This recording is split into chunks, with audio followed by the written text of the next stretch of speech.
Un accidente de coche dura 2 segundos, pero la persona que lo vivió lo describe como si hubiera durado 15, con cada detalle grabado a cámara lenta. El cristal rompiéndose, el volante girando, cada centímetro del golpe. No es que su cerebro grabara más rápido. Es algo mucho más extraño, y hoy vas a entender exactamente qué es.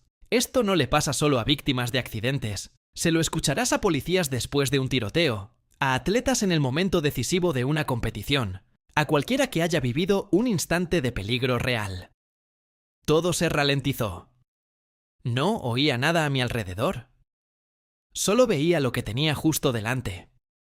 Durante mucho tiempo, esto se consideró simple exageración del relato, una forma de hablar. Pero cuando los investigadores empezaron a estudiarlo en serio, descubrieron que no es una metáfora. Es un fenómeno real, medible, y le pasa al cerebro de una forma muy concreta. La investigadora que más ha estudiado esto es Alexis Artwohl, psicóloga especializada en el estrés de los cuerpos de seguridad, que llevó a cabo uno de los estudios más citados sobre percepción durante situaciones de vida o muerte. Encuestó a cientos de agentes de policía que habían estado involucrados en tiroteos reales, preguntándoles exactamente qué habían percibido durante el incidente.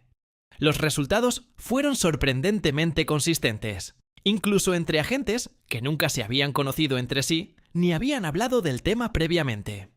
Más del 80% de los agentes encuestados describió algún grado de distorsión del tiempo, la inmensa mayoría diciendo que todo les pareció ir más lento de lo normal. Más de la mitad describió lo que se conoce como visión de túnel. Solo veían con claridad lo que tenían justo delante, como si el resto del mundo alrededor hubiera desaparecido de su campo de visión. Y un porcentaje todavía mayor, cerca del 80%, describió lo que se llama exclusión auditiva. Sonidos que deberían haber sido ensordecedores, como disparos a corta distancia, que apenas escucharon, o que sonaron amortiguados, como si vinieran de muy lejos. ¿Por qué pasa esto exactamente? Cuando el cerebro detecta una amenaza extrema, libera una cantidad enorme de adrenalina y cortisol de golpe, preparando al cuerpo para reaccionar con la máxima rapidez posible. Pero ese subidón hormonal no solo prepara a los músculos, también cambia por completo cómo el cerebro procesa la información que le llega de los sentidos, y lo hace de una forma muy específica.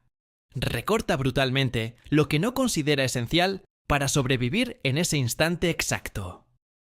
La visión de túnel ocurre porque el cerebro, bajo amenaza extrema, prioriza con fuerza la información visual central, la que está justo delante de ti, la más relevante para decidir si luchar, huir o esquivar.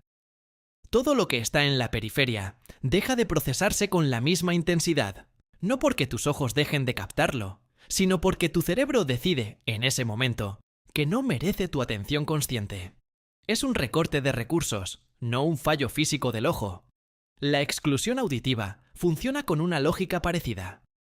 El cerebro, saturado de información sensorial urgente, empieza a filtrar sonidos que no considera una amenaza inmediata, incluso sonidos objetivamente muy fuertes.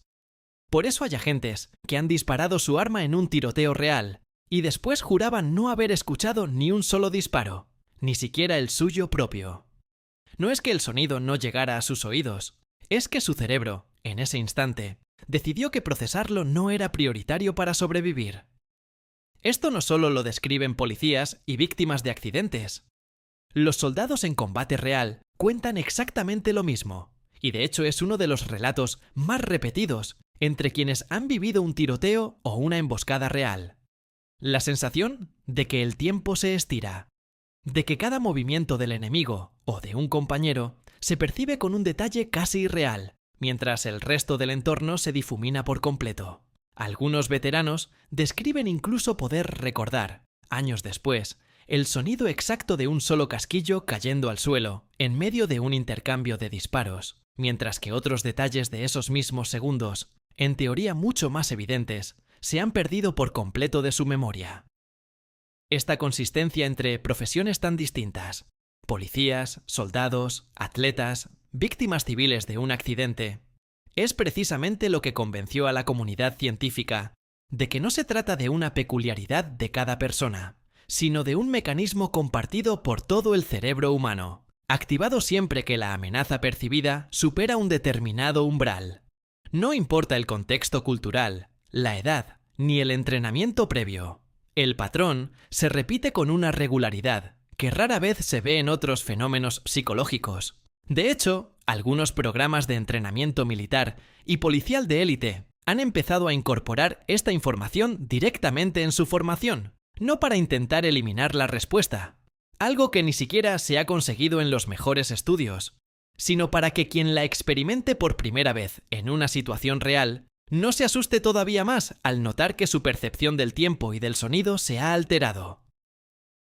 Saber de antemano que esto puede pasar y que es una respuesta normal y esperable del cerebro reduce la sensación de pánico añadido que mucha gente siente al pensar que algo va mal en su propia mente durante el suceso. Y la distorsión del tiempo, el todo fue a cámara lenta, tiene una explicación todavía más fascinante. No es que tu cerebro procese más rápido en ese momento, como si se activara un modo supercerebro. Es que, bajo una amenaza extrema, tu cerebro empieza a grabar recuerdos con una densidad de detalle mucho mayor de lo normal, activando estructuras como la amígdala y el hipocampo a máxima capacidad. Después, cuando recuerdas el suceso, tu cerebro mide la duración de un evento por la cantidad de información que contiene ese recuerdo, no por un reloj interno real. Como el recuerdo tiene muchísimo más detalle grabado que uno normal, tu cerebro interpreta, de forma retrospectiva, que debió durar más tiempo del que realmente duró. Esto tiene una consecuencia práctica que muy poca gente conoce, y que resulta especialmente relevante si alguna vez tienes que dar tu versión de lo ocurrido tras un incidente así. Como la visión de túnel y la exclusión auditiva son reales, no imaginadas, es completamente normal y esperable que una persona que ha vivido un suceso traumático no recuerde detalles periféricos obvios, sonidos que deberían haber sido evidentes, o secuencias exactas de tiempo. Esto no significa que esté mintiendo, ni que su memoria sea poco fiable en general. Significa que su cerebro, literalmente, no procesó esa información en el momento en que ocurrió.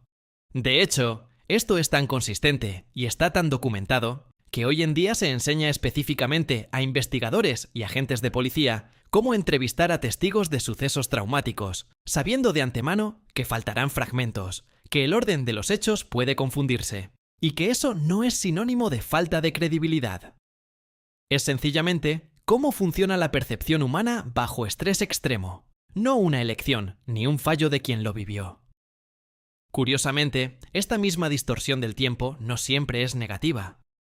Muchos atletas de alto rendimiento describen exactamente la misma sensación en el instante decisivo de una competición, pero de forma positiva. Un portero que, para un penalti, dice que vio venir el balón a cámara lenta. Un boxeador que esquiva un golpe describiendo que tuvo tiempo de sobra para reaccionar, aunque en la grabación real todo ocurriera en una fracción de segundo.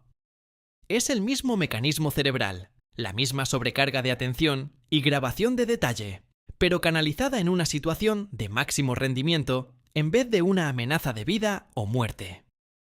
A esto los psicólogos deportivos lo llaman a veces estado de flujo extremo, y comparte una base neurológica muy similar a la que hemos visto hasta ahora. Esto también tiene implicaciones fuera del deporte y de las emergencias, en un terreno que quizás no esperabas: los juicios.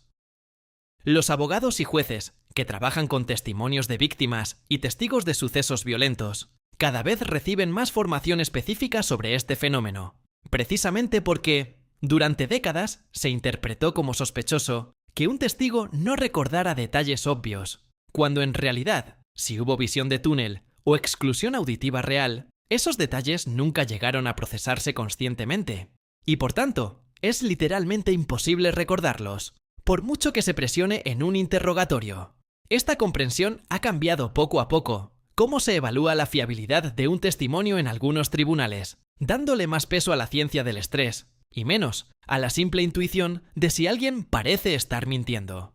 Y aquí está el dato final que de verdad deberías guardarte, porque tiene una aplicación práctica real.